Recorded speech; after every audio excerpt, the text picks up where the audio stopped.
अंड्यापासनं एक नवीन रेसिपी बनवतो आहे। तर त्यासाठी मी इथे आपण जे पोळीसाठी पीठ मळतो ते पीठ घेतलेलं आहे।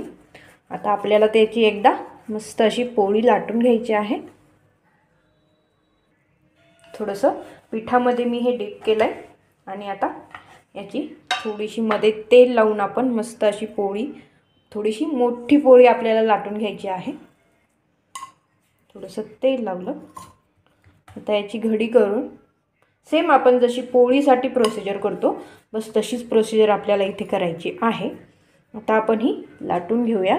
थोडंसं पिठामध्ये डीप केलंय आणि आता मस्त लाटूयात।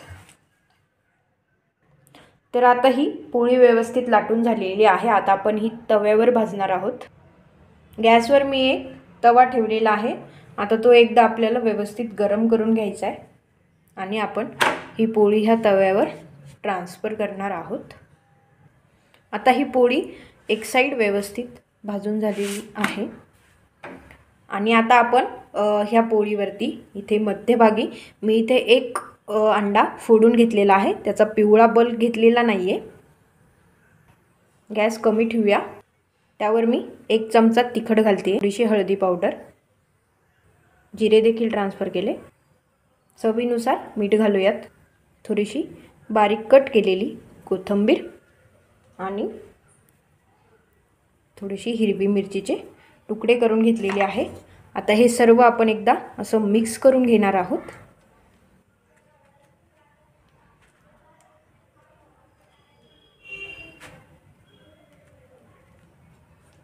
हे असं एकदा व्यवस्थित मिक्स झाल्याच्या नंतर आपण आता ह्या पोळीची अशी घडी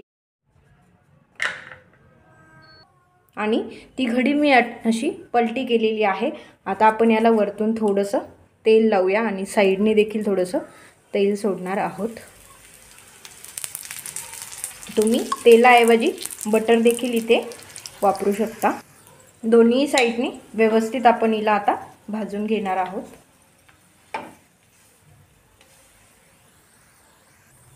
ही पोळी आपल्याला मस्त अशी क्रिस्पी करून घ्यायची आहे।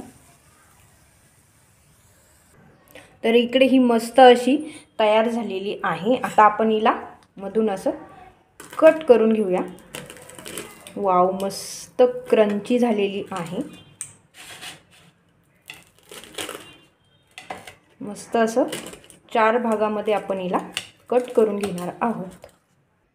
तर अशी ही कट करून झालेली आहे। यावरती थोडीशी स्नॅक्स म्हणून ही पोळी नक्की ट्राय करू शकता। तर तुम्ही बघू शकता मध्ये देखील ही पूर्ण प्रकारे अशी मस्त सँडविच सारखी तयार झालेली आहे।